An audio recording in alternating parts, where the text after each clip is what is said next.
जय माता दी। माता रानी आप और आपके परिवार पर अपनी असीम कृपा बनाए रखे। तो दोस्तों, आज हम देवी भागवत पुराण की कथा में दूसरे स्कंद का छठा अध्याय शुरू कर रहे हैं। बोलिए अम्बे मात की जय। ब्रह्मा जी बोले, अंतत नम्र भाव से मेरे पूछने पर वह आद्या भगवती मधुर वचन कहने लगी। देवी बोली, मैं और परब्रह्म सदा एक ही है, कोई भेद नहीं है, क्योंकि जो वह है वही मैं हूँ और जो मैं हूँ वही वह है। वृद्धि ब्रह्म से ही हम दोनों में भेद दिखाई पड़ता है। इसीलिए हम दोनों में विद्यमान सूक्ष्म अंतर को जो बुद्धिमान जानता है, वह संसार के बंधन से छूटकर सदा के लिए मुक्त हो जाता है। इसमें संदेह नहीं है। ब्रह्मा अद्वितीय एक नित्य एवं सनातन है। केवल सृष्टि रचना के समय वह पुण्य दैत्य भाव को प्राप्त होता है। जिस प्रकार एक ही दीपक उपाधि भेद से दो प्रकार का दिखाई देता है, अथवा दर्पण में पड़ती हुई छाया दर्पण भेद से भिन्न भिन्न प्रतीत होती है, उसी प्रकार मैं और ब्रह्मा एक होते हुए भी उपाधि भेद से अनेक हो जाते हैं। हे अज, जगत का निर्माण करने के लिए सृष्टि काल में भेद दिखता ही है, तब दृश्य की प्रतीति होना अनिवार्य ही है, क्योंकि बिना दो के सृष्टि होना असंभव है। सृष्टि के प्रलय काल में मैं ना स्त्री हूँ, ना पुरुष हूँ और ना ही नपुंसक हूँ, परंतु जब पुण्य सृष्टि होने लगती है तब पूरा वर्त्या यह भेद बुद्धि के द्वारा उत्पन्न हो जाता है। मैं ही बुद्धि, श्री धृति, कीर्ति स्मृति, श्रद्धा मेधा, दया लजा, शुदा तृष्णा, क्षमा कांति, शांति, पिपासा, निंद्रा, तंद्रा, जरा, अजरा, विद्या, अविद्या, स्प्रह, शक्ति, आशक्ति, बसा, मजा, तवच्चा, दृष्टि, सत्या वाणी, परामथ्या, पश्यंती आदि वाणी के भेद और जो विभिन्न प्रकार की नारियां हैं, वे सब मैं ही हूँ। आप ये देखिए कि इस संसार में मैं क्या नहीं हूँ और मुझसे पृथक कौन सी वस्तु है। इसीलिए आप जय निश्चित रूप से जान लीजिए कि सब कुछ मैं ही हूँ। हे विदेव, मेरे इन निश्चित रूपों के अतिरिक्त यदि कुछ हो तो मुझे बताइए। अंत्य सृष्टि में स्वतंत्र मैं ही व्याप्त हूँ। निश्चित ही मैं समस्त देवताओं में भिन्न भिन्न नामों से विराजती हूँ तथा शक्ति रूप से प्रकट होती हूँ और पराक्रम करती हूँ। मैं ही गौरी, ब्राह्मी, रौद्री, ब्राही, वैष्णवी, शिवा, बारुणी, कुबेरी, नारसही और बासवी शक्ति के रूप में विद्यमान हूँ। सब कार्यों के उपस्थित होने में मैं उन देवताओं में प्रविष्ट हो जाती हूँ और देव विशेष को निमित्त बनाकर सब कार्य संपन्न कर देती हूँ। जल में शीतलता, अग्नि में उष्णता, सूर्य में प्रकाश और चंद्रमा में ज्योति रूप में ही यथेष्ट प्रकट होती हूँ। हे विदे, इस संसार का कोई भी जीव मुझसे रहित होकर संपादन भी करने में समर्थ नहीं हो सकता। ये मेरा निश्चय है, इसे मैं आपको बता दे रही हूँ। इसी प्रकार यदि मैं शिव को छोड़ दूं तो वह शक्तिहीन होकर दैत्यों का संहार करने में समर्थ नहीं हो सकते। इसीलिए तो संसार में भी अत्यंत दुर्बल पुरुष को लोग शक्तिहीन कहते हैं। लोग अदम मनुष्य को विष्णुहीन या रुद्रहीन नहीं कहते, बल्कि उसे शक्तिहीन ही कहते हैं। जो गिर गया हो, स्खलित हो गया हो, भयभीत हो, निश्रेष्ठ हो गया हो अथवा शत्रु के वशीभूत हो गया हो, वह संसार में अरुद्र नहीं कहा जाता, अपितु अशक्त ही कहा जाता है। हे ब्राह्मण, आप ये जब सृष्टि का करना चाहते हैं तब उसमें शक्ति ही कारण है, ऐसा जानिए। जब आप शक्ति से युक्त होते हैं तब भी सृष्टिकर्ता हो पाते हैं। इसी प्रकार विष्णु, शिव, इंद्र, अग्नि, चंद्रमा, सूर्य, जम, विश्वकर्मा, वरुण और वायु देवता भी शक्ति संपन्न होकर ही अपना अपना कार्य संपादित करते हैं। पृथ्वी भी जब शक्ति से युक्त होती है तब स्थिर होकर सबको धारण करने में समर्थ होती है। यदि वह शक्तिहीन हो जाए तो एक परमाणु को भी धारण करने में समर्थ ना हो सकेगी। शेषनाग, कच्छप एवं दसों दिग्गज मेरी शक्ति पाकर ही अपने अपने कार्य संपन्न करने में समर्थ हो जाते हैं। यदि मैं चाहूँ तो संपूर्ण संसार का जल पी जाऊं, अग्नि को नष्ट कर दूं और वायु की गति रोक दूं। मैं जैसा चाहती हूँ वैसा करती हूँ। हे कमलोदम, सभी तत्वों के अभाव का संदेह अब आप कभी न कीजिए, क्योंकि कभी कभी किसी वस्तु विशेष का प्रागभाव जिसका आदि ना हो पर अंत हो, तथा जिसका आदि हो किंतु अंत ना हो, उसी प्रकार हो जाता है। जिस प्रकार मिट्टी के पिंडों में और कपालों में घटा भाव प्रतीत होता है।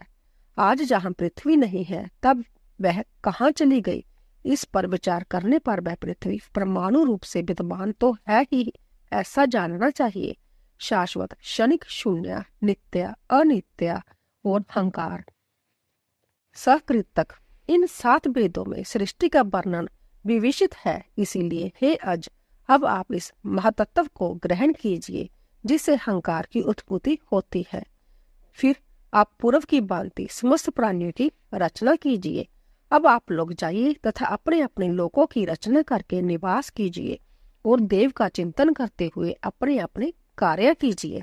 हे विदे, सुंदर रूप वाली, दिव्य हास वाली, रजोगुण से युक्त, श्रेष्ठ श्वेत वस्त्र धारण करने वाली, अलौकिक दिव्य भूषण से विभूषित, उत्तम आसन पर विराजमान इस महासरस्वती नामक शक्ति को क्रीड़ा विहार के लिए अपनी सहचरी के रूप में स्वीकार कीजिए।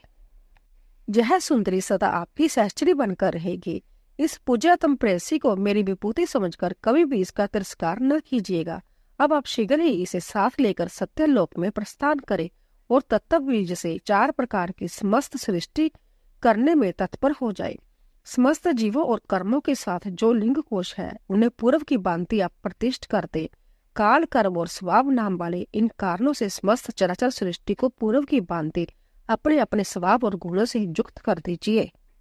विष्णु आपके सदा माननीय और पूजनीय है, क्योंकि सतम गुण की प्रधानता के कारण वह सर्वदा सब प्रकार से श्रेष्ठ है। जब जब आप लोगों का कोई कठिन कार्य उपस्थित होगा, उस समय भगवान श्री हरि पृथ्वी पर अवतार ग्रहण करेंगे। कहीं त्रिक जोनि में तथा कहीं मानव जोनि में शरीर धारण करके जय भगवान जनार्दन दानवों का अवश्य विनाश करेंगे। जय महाबली शंकर जी भी आपकी सहायता करेंगे। अब आप समस्त देवताओं का सृजन करके सवेशा सुखपूर्वक विहार कीजिए। ब्राह्मण, क्षत्रिय तथा वैश्य लोग दक्षिण युक्त नानाविध जगहों से विधि पूर्वक पूर्ण मान जोग के साथ आप सबकी पूजा करेंगे। हे देवो, सभी जोगों में मेरे नाम का उच्चारण करते ही आप सभी लोग निश्चित रूप से सदैव तृप्त एवं संतुष्ट हो जाए। आप लोग तमोगुण संपन्न शंकर जी का सब प्रकार से सम्मान कीजिएगा और सभी जग कार्यों में प्रयत्न पूर्वक उनकी पूजा करिएगा। जब कभी भी देवताओं के समक्ष दैत्यों से व्यय उत्पन्न होगा, उस समय सुंदर रूपों वाली वराही, वैष्णवी, गौरी, नरसिंही, सदाशिवा तथा अन्य देवियों के रूप में मेरी शक्तियां प्रकट होकर उनका व्यय दूर कर देगी। अंत्य हे कमलोदव, अब आप अपने कार्य करें। हे कमलोदव, बीज तथा ध्यान से युक्त मेरे इस नवाक्षर मंत्र का जप करे हुए आप समस्त कार्य कीजिए। हे मामते, आप इस मंत्र को सभी मंत्रों से श्रेष्ठ जानिए। सभी मनोरथ की सिद्धि के लिए आपको इस मंत्र को सदा ही अपने हृदय में धारण करना चाहिए। मुझसे ऐसा कहकर पवित्र मुस्कान वाली जग जननी ने भगवान विष्णु से कहा, हे विष्णु, अब आप इन मनोहर माँ लक्ष्मी को स्वीकार कीजिए और जहाँ से प्रस्थान कीजिए। जे आपके बक्ष स्थल में सदा निवास करेगी, इसमें संदेह नहीं है। आपके लीला विनोद के लिए मैंने आपको जय सभी मनोरथ प्रदान करने वाली कल्याणमयी शक्ति अर्पित की है। आप इनका सर्वदा सम्मान करते रहिएगा और कभी भी तिरस्कार न कीजिएगा। लक्ष्मी नारायण नामक जय संजोग मेरे द्वारा ही रचा गया है। मैंने देवताओं की जीविका के लिए ही जगों की रचना की है।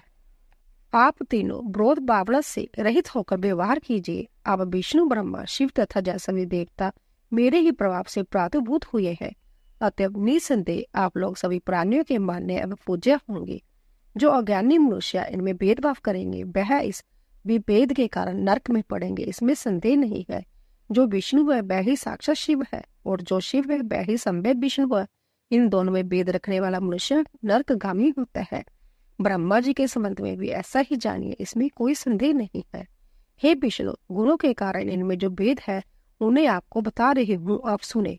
परमात्मा चिंतन की दृष्टि से आपका मुख्य गुण सतम गुण है। दूसरे रजोगुण तथा तमोगुण आपके लिए गौण है। अतः विभिन्न भेद युक्त विकारों में रजोगुण से संपन्न होकर आप इन लक्ष्मी के साथ विहार कीजिए। हे लक्ष्मीकांत, मेरे द्वारा आपको दिया गया एम, कामराज, क्लीम तथा तृतीय मायाबीज ह्रीम, इनसे युक्त जय मंत्र परमार्थ प्रदान करने वाला है।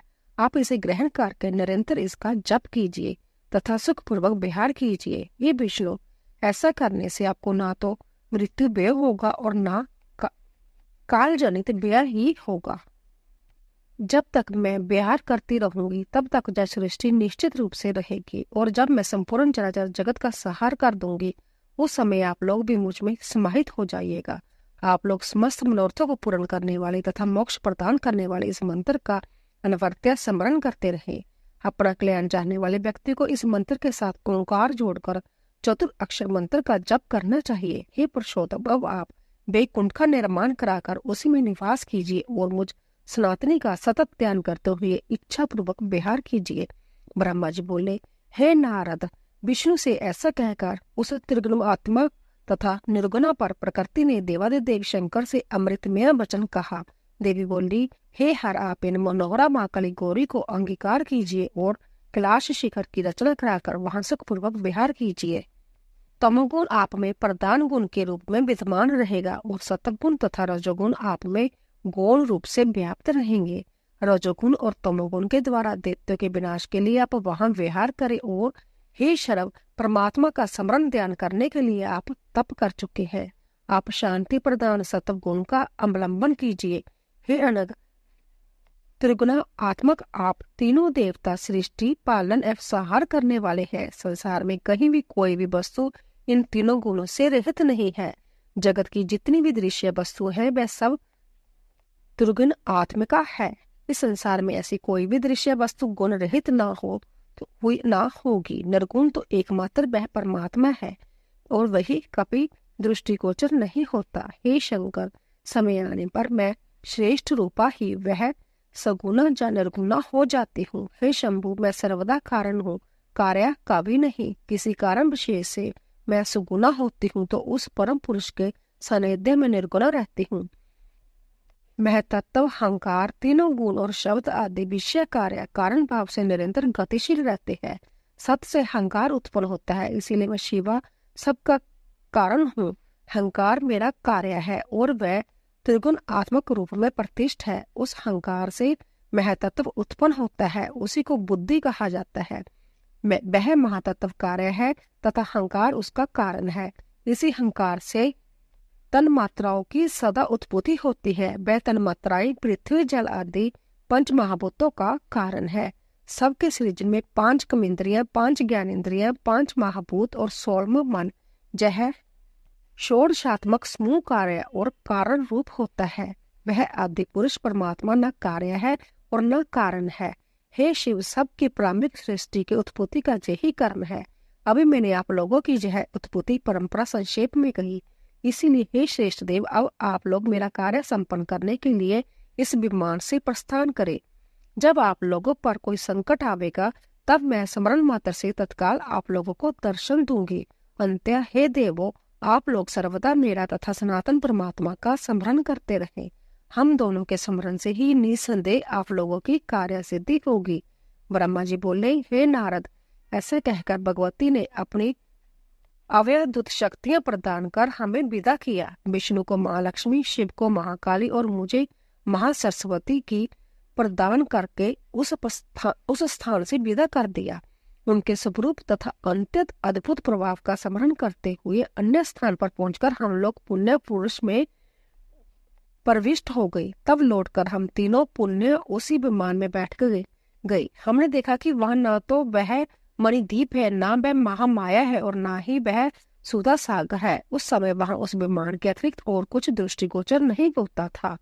उस विशाल विमान में बैठकर हम तीनों पुण्य उसी महासागर में विद्यमान उस कमल के निकट पहुंचे जहां भगवान विष्णु ने मधुकेटव नामक दैत्यों का वध किया था।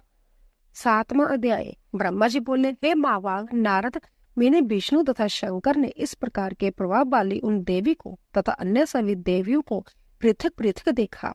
व्यास जी बोले, पिता का यह वचन सुनकर मुनिवर नारद ने परम प्रसन्न होकर प्रजापति ब्रह्मा जी से यह बात पूछी। नारद जी बोले, हे पितामह, आपने जिन आदि अविनाशी, निर्गुण, अच्युत तथा अव्यय परम पुरुष का दर्शन तथा अनुभव किया है उनके विषय में बताइए। हे पिताजी, आपने त्रिगुण संपन्ना देवी का दर्शन तो कर लिया है, निर्गुण शक्ति कैसी होती है?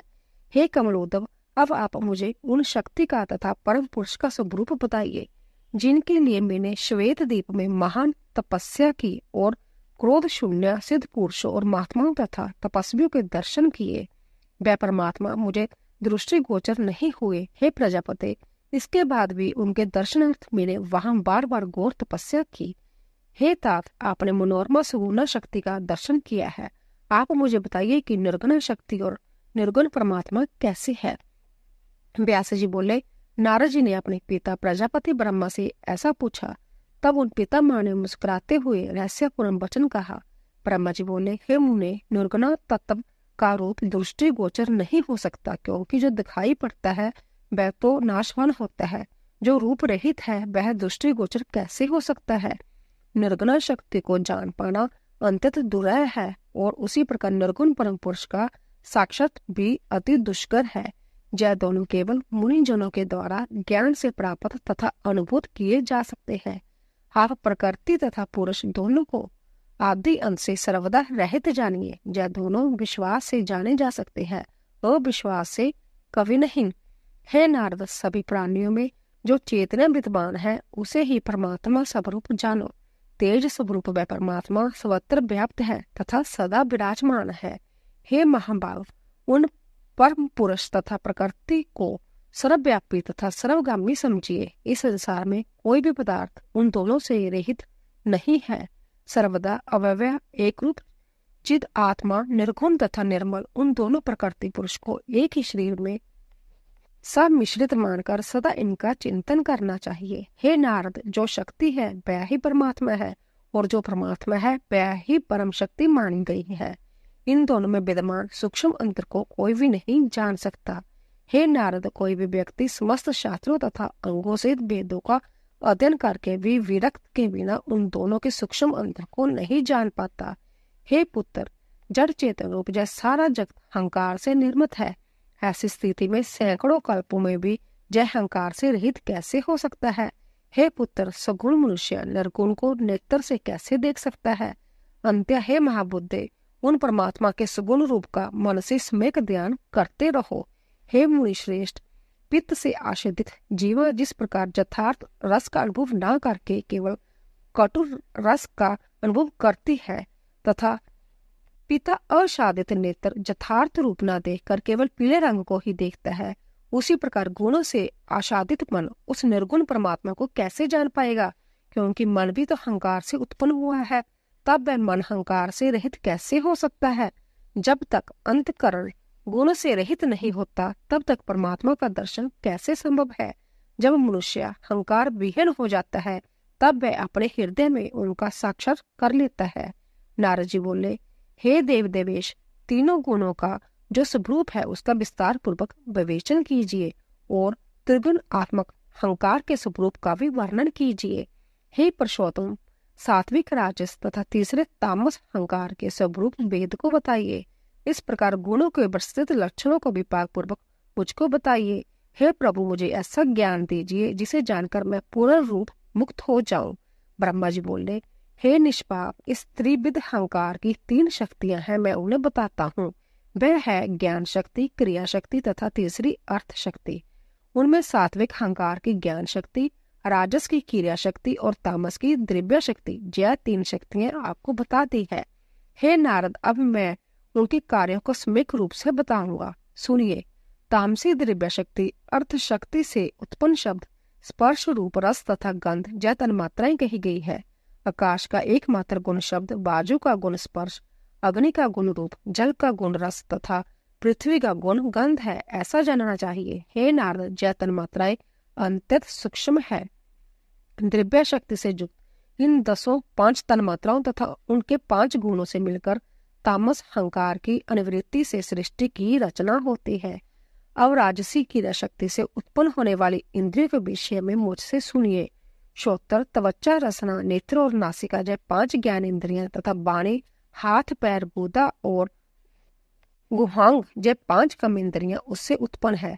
प्राण, अपान, व्यान, समान तथा उदान जब 5 बाजू होती है। इन 15 5 ज्ञान इंद्रियां, 5 कर्म इंद्रियां, 5 बाजू जय मिलकर होने वाली सृष्टि राजसी सृष्टि कही जाती है। जय सभी साधन क्रियाशील शक्ति से सदा युक्त रहते हैं और इनके उपादान कारण को चित्त अनिवृत्ति कहा जाता है। दिशाएं, बाजू, सूर्य, वरुण और दोनों अश्वनी कुमार ज्ञान शक्ति से युक्त है और यह सात्विक अहंकार से उत्पन्न हुए है। पांचों ज्ञानेंद्रियों की जय ही पांच आदिष्टा देवता है। इसी प्रकार बुद्धि आदि अंत्य कर्ण चतुष्टय के चंद्रमा ब्रह्मा रुद्र तथा क्षेत्र जय आदिदेव है। जय चारों अधिदेवता कहे गए हैं। मन सहित जय सब 15 होते हैं। जय सात्विक अहंकार की सृष्टि है और सात्विक की सृष्टि कही गई है। स्थूल और सूक्ष्म भेद से परमात्मा के 2 रूप होते हैं। उनमें ज्ञान रूप निराकार स्वरूप सबका कल्याण कहा गया है। साधक के ध्यान आदि कार्य के लिए परमात्मा के स्थूल रूप की उपासना कही गई है। यह उस परम पुरुष का सूक्ष्म शरीर ही बताया गया है। मेरा यह शरीर सूत्र संगक है। अब मैं उस परम ब्रह्म परमात्मा के स्थूल विराट स्वरूप का वर्णन करूंगा। हे नारद, आप उसे सुने, जिसे सावधानी से सुनकर मनुष्य मुक्त हो जाता है। इसके पहले मैंने गंध रस रूप स्पर्श और शब्द इन 5 तन्मात्राओं तथा पृथ्वी जल अग्नि वायु और आकाश इन सूक्ष्म 5 महाभूतों का वर्णन विस्तार से कर दिया है। उन्हीं पांचों को मिलाकर पंचीकरण की क्रिया से परमात्मा ने पंचभूत में देह की सृष्टि की है। अब मैं पंचीकरण का भेद बता रहा हूँ, ध्यान देकर सुनिए। सबसे पहले रसरूप तन्मात्रा का मन में निश्चय करके जिसे स्थूल रूप में जल होता है वैसे ही उसकी 2 अंशों में भावना करे। उसी प्रकार अविष्ट 4 भूतों के भी 2-2 भाग करके उसमें से आधे भाग को पृथक कर ले। शेष आधे अंश को 4 प्रकार से अलग करके आधे भाग से रहित उन अंशों में मिला दे। रस तन्मात्रा को आधे भाग जल में मिलाकर अवशिष्ट भूत तन्मात्रा के आधे को 4 भागों में मिश्रित कर दे। ऐसा करने से जब रसमय स्थूल जल हो जाए तब अन्य 4 भूतों के पंचीकरण का विभाग करे। उन पंचीकृत पंचभूतों में तनिष्ठता के कारण उनके प्रतिबिंब रूप से जब चैतन्य प्रविष्ट हो जाता है तब उस पंचभूतात्मक शरीर में अहम भाव रूप संशय उत्पन्न हो जाता है। वह संशय स्पष्ट रूप से जब बासित होने लगता है तब उस स्थूल शरीर में देवाभिमान के साथ चैतन्य जागृत होने लगता है। वही दिव्य चैतन्य आदि नारायण भगवान परमात्मा आदि नामों से पुकारा जाता है। इस प्रकार पंचीकरण से सभी भूतों का विभाग स्पष्ट हो जाने पर आकाश आदि सभी पंचभूत पूर्वक तन्मात्राओं के कारण अपने अपने विशेष गुणों से वृद्धि को प्राप्त होते हैं और एक एक गुण की वृद्धि एक भूत उत्पन्न हो जाता है। आकाश का केवल एकमात्र गुण शब्द है, दूसरा नहीं। वायु के शब्द और स्पर्श या 2 गुण कहे गए हैं। शब्द स्पर्श और रूप या 3 गुण अग्नि के हैं। शब्द स्पर्श रूप और रस या 4 गुण जल के हैं। शब्द स्पर्श रूप और रस और गंध या 5 गुण पृथ्वी के हैं। इस प्रकार इन पंचकृत महाभूतों के योग से ब्राह्मण की उत्पत्ति कही जाती है। ब्राह्मण के अंश से उत्पन्न सभी जीवों को मिलाकर 84 लाख जीव जोनियां कही गई है। तो दोस्तों, इसी तरह 7वां अध्याय पूरा हुआ। 8वां अध्याय शुरू कर रहे हैं। बोली अम्बे मात की जय। ब्रह्मा जी बोले, हे तात, आपने जो मुझसे पूछा था वह सृष्टि का वर्णन मैंने कर दिया। अब गुणों का स्वरूप कहता हूँ, उसे एकाग्रचित्त होकर सुनो। सत्व गुण को प्रीति स्वरूप समझना चाहिए। वह प्रीति सुख से उत्पन्न होती है। सरलता, सत्य, शोष, श्रद्धा, क्षमा, धैर्य, कृपा, लज्जा, शांति और संतोष, इन लक्षणों से सदैव निश्चल सत्व गुण की प्रतीति होती है। सत्व गुण का वर्ण श्वेत है। यह सर्वदा धर्म के प्रति प्रीति उत्पन्न करता है। सत्य श्रद्धा का आविर्भाव करता है तथा असत्य श्रद्धा को समाप्त करता है। तत्वदर्शी मुनियों ने 3 प्रकार की श्रद्धा बतलाई है, सात्विक की, राजसी एवं तीसरी तामसी। रजोगुण रक्त वर्ण वाला कहा गया है। यह आश्चर्य एवं अप्रीति को उत्पन्न करता है। दुख से जोग के कारण ही निश्चित रूप से अप्रीति उत्पन्न होती है। जहाँ ऐश्वर्य, द्रोह, मत्सर, स्तंभन, उत्कंठा एवं निद्रा होती है वहाँ राजसी श्रद्धा रहती है। अभिमान, मंद और गर्व यह सब भी राजसी श्रद्धा से ही उत्पन्न होते हैं। अंत्य विद्वान मनुष्य को चाहिए कि वह इन लक्षणों द्वारा राजसी श्रद्धा समझ ले। तमोगुण का वर्ण कृष्ण होता है। यह मोह और विषाद उत्पन्न करता है। आलस्य, अज्ञान, निंद्रा, दीनता, व्यय, विवाद, कायरता, कुटिलता, क्रोध, विषमता, अंत्यत, नास्तिकता और दूसरों के दोष को देखने का स्वभाव यह तामसिक श्रद्धा के लक्षण है। पंडित जन इन लक्षणों से तामसी श्रद्धा जान ले। तामसी श्रद्धा से युक्त यह सभी लक्षण पर पीड़ादायक है। आत्मकल्याण की इच्छा रखने वालों को अपने में निरंतर सत्व गुण का विकास करना चाहिए, रजोगुण पर नियंत्रण रखना चाहिए तथा तमोगुण का नाश कर डालना चाहिए। यह तीनों गुण एक दूसरे का उत्कर्ष होने की दशा में परस्पर विरोध करने लगते हैं। यह सब एक दूसरे के आश्रित है। निराश्रय होकर नहीं रहते। सत्वगुण, रजोगुण तथा तमोगुण में से कोई एक अकेला कभी नहीं रह सकता। यह सभी सदैव मिलकर रहते हैं, इसीलिए यह उन्होंने आश्रय संबंध वाले कहे गए हैं। हे नारद, ध्यान से सुनो। अब मैं इनके अन्य आश्रय संबंध से होने वाले विस्तार का वर्णन करता हूँ, जिसे जानकर मनुष्य भव बंधन से छुटकारा प्राप्त कर लेता है। इसमें आपको किसी प्रकार का संदेह नहीं करना चाहिए। सम्यक प्रकार से जानकर ही मैंने यह बात कही है। मैंने पहले इसे जाना, फिर इसका अनुभव किया और पुण्य परिणाम देखकर इसका परिज्ञान प्राप्त किया है। हे महामते, मात्र देख लेने, सुन लेने अथवा संस्कार जनित अपने अनुभव से ही किसी भी वस्तु का तत्काल परिज्ञान नहीं हो जाता। जैसे किसी पवित्र तीर्थ के विषय में सुनकर किसी व्यक्ति के हृदय में राजसी श्रद्धा उत्पन्न हो गई और वह उस तीर्थ में चला गया। वहां पहुंचकर उसने वही देखा जैसा पहले सुना था। उस तीर्थ में उसने स्नान करके तीर्थ कृत्य किया और राजसी दान भी किया। रजोगुण से युक्त रहकर उस व्यक्ति ने कुछ समय तक वहां तीर्थवास भी किया, किंतु ऐसा करके भी वह राग द्वेष से मुक्त नहीं हो पाया और काम क्रोध आदि विकारों से आच्छादित ही रहा। पुण्य अपने घर लौट आया और वह पूर्व की भांति वैसे ही रहने लगा। हे मुनीश्वर, उस व्यक्ति ने तीर्थ की महिमा को तो सुनी थी, किंतु उसका सम्यक अनुभव नहीं किया। इसी कारण उसे तीर्थ यात्रा का कोई फल नहीं प्राप्त हुआ। अंत्य हे नारद, उसका सुनना ना सुनने के बराबर समझे। हे मुनिश्रेष्ठ, आप यह जान ले कि तीर्थ यात्रा का फल पाप से छुटकारा प्राप्त करना है। यह वैसे ही है जैसे संसार में कृषि का फल उत्पादित अन्न का भक्षण है। जो काम क्रोध, लोभ, मोह, तृष्णा, द्वेष, राग, मत, पर दोष दर्शन, ऐश्वर्य, सहनशीलता का अभाव और अशांति आदि है, वह पाप में शरीर के विकार है। हे नारद, जब तक यह पाप शरीर से नहीं निकलते तब तक मनुष्य पापी ही रहता है। तीर्थ यात्रा करने पर भी यदि यह पाप देह से नहीं निकले तो तीर्थाटन करने का वह परिश्रम उसी प्रकार व्यर्थ है जैसे किसी किसान का। उस किसान ने परिश्रम पूर्वक खेत को खोदा, अंततः कठोर भूमि को जोता, उसमें महंगा बीज बोया और अन्य आवश्यक कार्य किए तथा फल प्राप्ति की इच्छा से उसकी रक्षा के लिए दिन रात अनेक कष्ट सहे, किंतु फल लगने का समय हेमंत काल आने पर वह सो गया, जिससे व्याघ्र आदि वन्य वस्तुओं तथा टिड्डियों ने उसे फसल को खा लिया और अंत में वह किसान सर्वथा निराश हो गया। उसी प्रकार हे पुत्र, तीर्थ में किया गया वह श्रम भी कष्टदायक ही सिद्ध होता है, उसका कोई फल नहीं मिलता।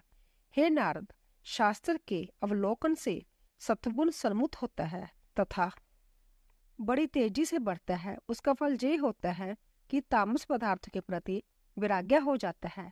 वह सत्वगुण, राज्य और तम इन दोनों का बलपूर्वक दबा देता है। लोभ के कारण रजोगुण अंतर तीव्र हो जाता है।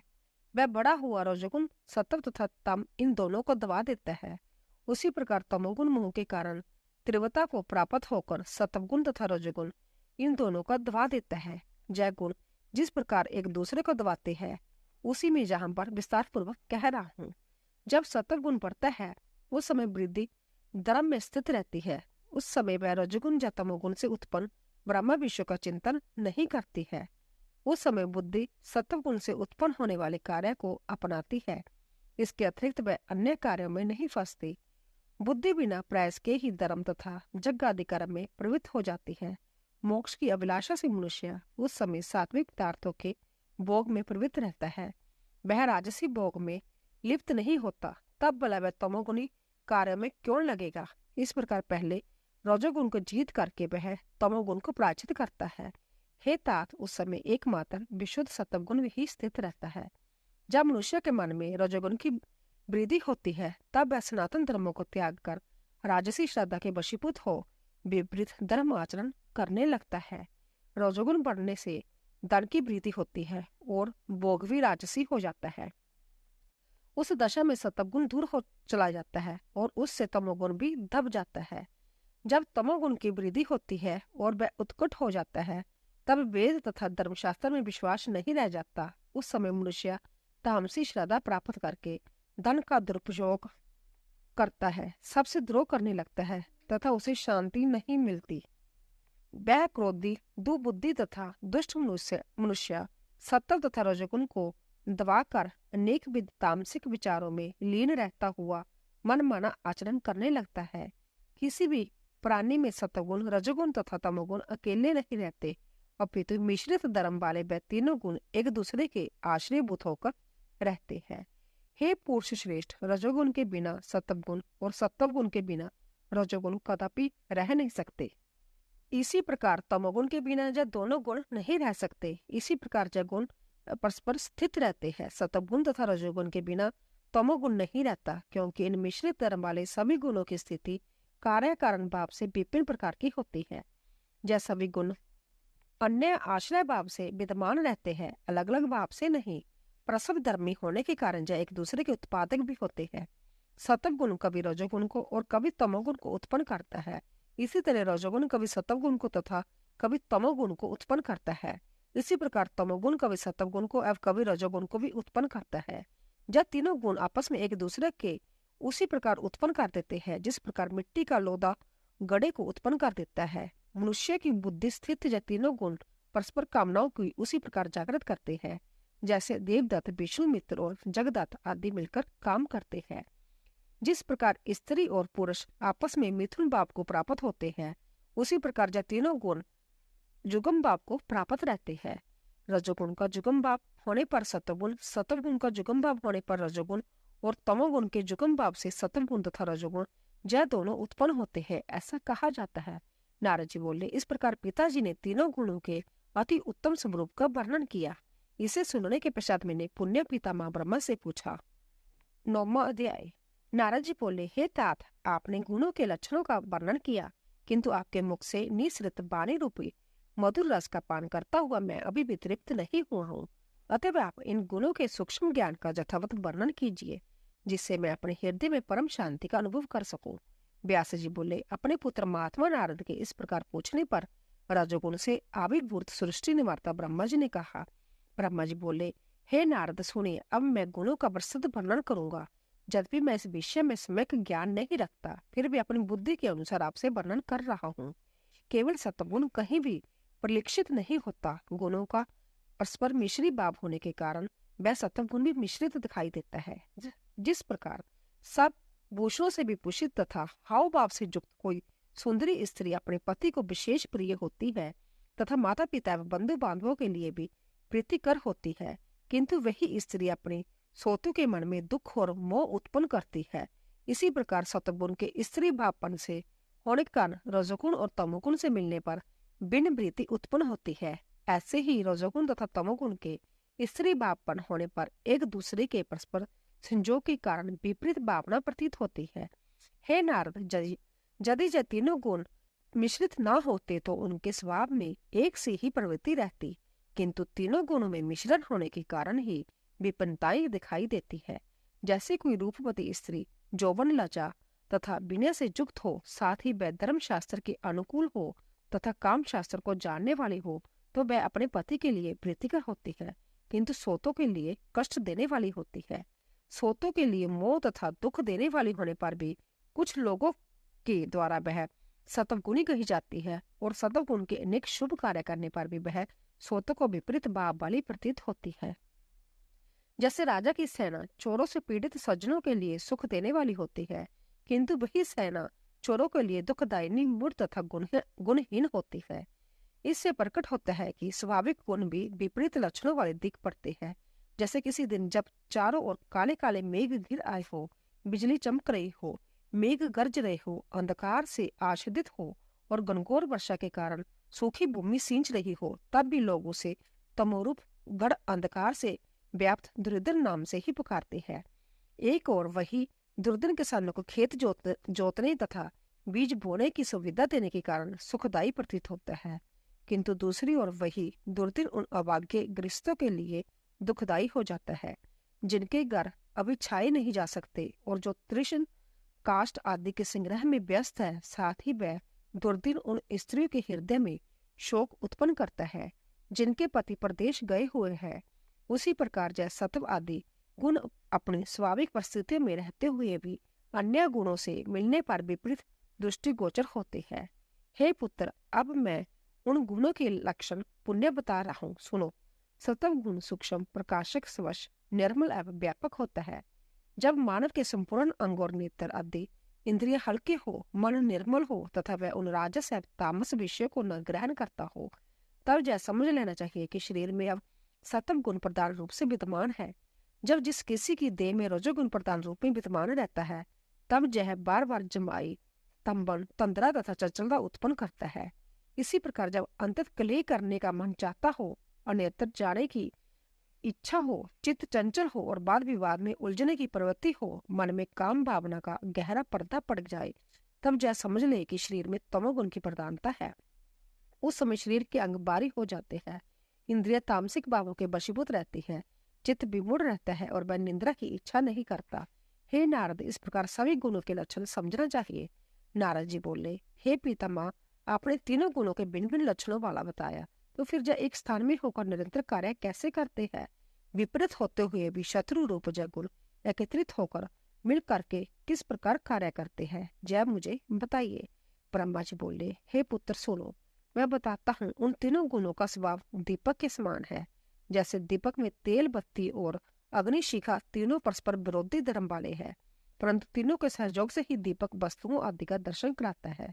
जबकि आग के साथ मिला हुआ तेल आग का विरोधी है और तेल बत्ती तथा अग्नि का विरोधी है, तथा भी वह एकत्रित होकर वस्तुओं का दर्शन कराते हैं। नारद जी बोले, हे सत्यवती सुत व्यास जी, जय सत्यवादी तीनों गुण भी प्रकृति से उत्पन्न कहे गए हैं और जय जगत कारण है, जैसा मैंने पहले भी सुना है। व्यास जी बोले, हे राजन, इस प्रकार भोग सहित कार्य को भी मुझे बतलाया है। सर्वदा उन्हीं परम शक्ति की आराधना करनी चाहिए जिनसे यह समस्त संसार व्याप्त है। वह भगवती कार्य भेद से सुगुणा और निर्गुण दोनों है। वह परम पुरुष तो कर्ता पुण्य निष्प्रेय तथा परम अविनाशी है। जय महामाया ही सत्य और असदुपर जगत की रचना करती है। ब्रह्मा विष्णु शिव, सूर्य चंद्र इंद्र दोनों अश्विनी कुमार, आठों बसु विश्वकर्मा, कुबेर वरुण अग्नि, बाजू पूषा कुमार, कार्तिक और गणपति जय सभी देवताओं ने महामाया की शक्ति से युक्त होकर अपने अपने कार्य करने में समर्थ होते हैं। हे मुनीश्वरों, यदि ऐसा ना हो तो वह हिलने डुलने में भी समर्थ नहीं हो सकते। हे राजन, वह परमेश्वरी ही इस जगत की परम कारण है। अंत्य है नरपते, अब आप उन्हीं की आराधना करें, उन्हीं का जग करें और परम भक्ति के साथ विधिवत उन्हीं का पूजन करें। वह ही माँ लक्ष्मी, महाकाली एवं महासरस्वती है। वह सब जीवों की आदेश्वरी, समस्त कारणों की एकमात्र कारण, सभी मनोरथों को पूर्ण करने वाली, शांत स्वरूपणी, सुखपूर्वक सेवनीय तथा दया से परिपूर्ण है। जय भगवती नाम उच्चारण मात्र से ही मनोवांछित फल देने वाली है। पूर्व काल में ब्रह्मा विष्णु महेश आदि देवताओं तथा मोक्ष की कामना करने वाले अनेक जितेंद्रिय तपस्वियों ने उनकी आराधना की थी। किसी प्रसंगवश अस्पष्ट रूप से ही उच्चारित किया गया उनका नाम सर्वथा दुर्लभ मनोरथों को भी पूर्ण कर देता है। हे नृपश्रेष्ठ, इस वंद में एक दृष्टांत है। सत्यव्रत नाम के एक मुनि ने वन में व्याघ्र आदि हिंस्र पशुओं को देखकर भय से पीड़ित होकर ए शब्द का उच्चारण कर दिया। उस बिंदु रहित बीज मंत्र एम का उच्चारण करने के फलस्वरूप उसे भगवती ने मनोवांछित फल प्रदान कर दिया था। यह दृष्टांत हम पुण्य आत्मा मुनि के लिए प्रत्यक्ष ही है। हे राजन, ब्राह्मणों की सभा में विद्वानों के द्वारा उदाहरण के रूप में उस सत्याव्रत के कहे जाते हुए संपूर्ण आख्यान को मैंने विस्तार पूर्वक सुना था। सत्याव्रत नाम वाले उस निरक्षर तथा महामूर्ख ब्राह्मण ने ए शब्द एक कोल के मुख से सुनकर संभव ही उसका उच्चारण किया। बिंदु रहित एन बीज का उच्चारण करने से भी वह श्रेष्ठ विद्वान हो गया। एक कार के उच्चारण मात्र से भगवती प्रसन्न हो गई और दयाबंदी होकर उन परमेश्वरी ने उसे कविराज बना दिया। 10वां अध्याय। जनमेजय बोले, वह द्विज श्रेष्ठ सत्याव्रत नामक ब्राह्मण कौन था? वह किस देश में पैदा हुआ तथा कैसा था, वह मुझे बताइए। उस ब्राह्मण ने ए शब्द कैसे सुना और फिर संभव भी कैसे उसका उच्चारण किया? उच्चारण करते ही उसी क्षण उस ब्राह्मण को कैसी सिद्धि प्राप्त हुई? सर्वत्र विराजमान रहने वाले तथा सब कुछ जानने वाली वह भवानी उस पर किस प्रकार प्रसन्न हो गई? अब आप यह मनोरम कथा विस्तार पूर्वक मुझसे कहिए। सूत जी बोले, राजा जनमेजय के जब पूछने पर सत्यवती सुत व्यास जी सर्स पवित्र एवं परम उदार वचन कहने लगे। व्यास जी बोले, हे राजन सुनिए, मैं वह पवित्र पुराणिक कथा कह रहा हूँ। हे कुरुनंदन, पूर्व काल में मुनियों के समाज में मेरे यह कथा सुनी थी। हे पुरुष श्रेष्ठ, एक बार तीर्थाटन करता हुआ मैं मुनि द्वारा सेवित पवित्र क्षेत्र नैमिषारण्य में जा पहुंचा। वहां सभी मुनियों को प्रणाम करके मैं एक उत्तम आश्रम में ठहर गया, जहां ब्रह्मा के पुत्र महाभारती एवं जीवन मुक्त मुनि निवास कर रहे थे। उस ब्राह्मण समाज में कथा का ही प्रसंग चल रहा था। सभा में उपस्थित महर्षि जमदग्नि सब मुनियों से जय पूछा। जमदग्नि बोले, हे महाभाग तपस्वियों, मेरे मन में एक शंका है। निश्चय ही इस मुनि समाज में शंका रहित हो जाऊंगा। ब्रह्मा विष्णु रुद्र इंद्र वरुण अग्नि कबीर बाजू विश्वकर्मा कार्तिकेय गणेश सूर्य दोनों अश्विनी कुमार बग पूषा चंद्रमा और सभी ग्रह, इन सब में सबसे अधिक आराधनीय तथा अविष्ट फल प्रदान करने वाला कौन है? उनमें कौन देवता सदा सेव्य और शीघ्र प्रसन्न होने वाला है? हे मानद, हे सर्वज्ञ, हे व्रतधारी मुनिगण, आप हमें शीघ्र बताइए। इसी प्रकार जमदग्नि के प्रश्न करने पर लोमश ऋषि ने कहा, हे जमदग्नि, आपने इस समय जो पूछा है उसे सुनिए। अपने कल्याण की इच्छा रखने वाले सभी लोगों के लिए वह एकमात्र महाशक्ति ही आराधनीय है।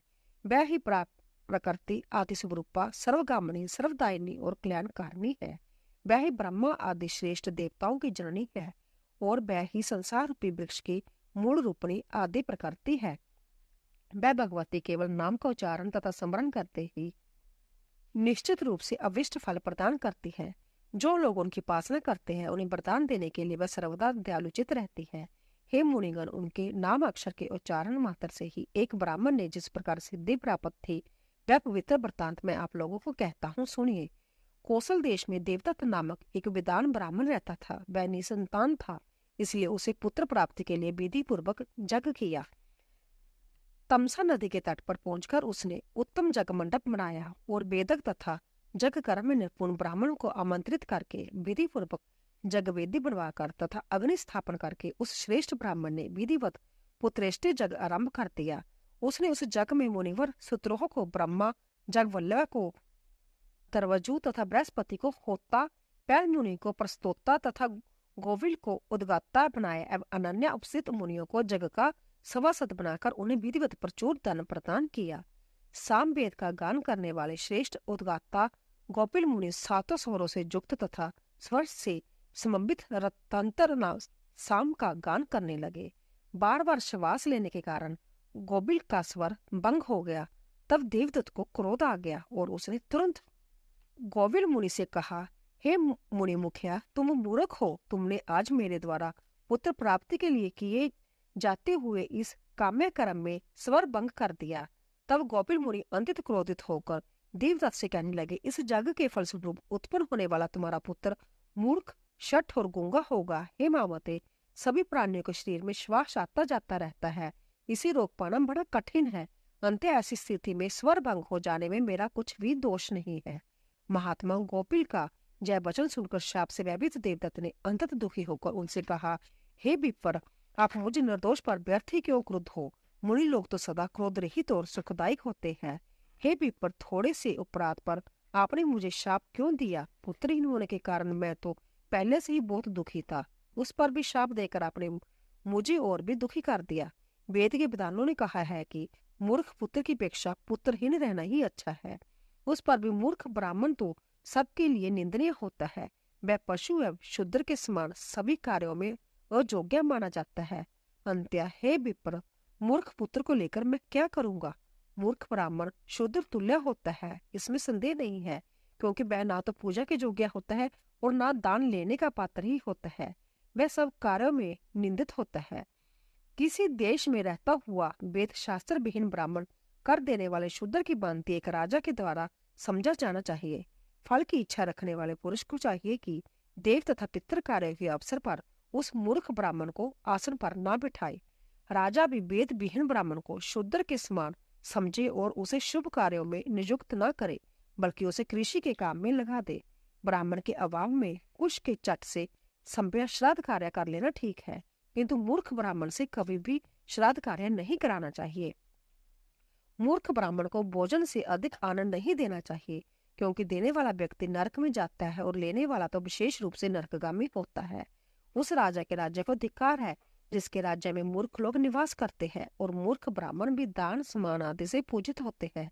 साथ ही जहाँ मूर्ख और पंडित के बीच आसन पूजन और दान में रंज मात्र भी भेद नहीं माना जाता। अंतः बिग पुरुष को चाहिए कि वह मूर्ख और पंडित की जानकारी अवश्य कर ले। जहाँ दान मान तथा परिग्रह से मूर्ख लोग महान गौरवशाली माने जाते हैं, उस देश में पंडित जनों को किसी प्रकार भी नहीं रहना चाहिए।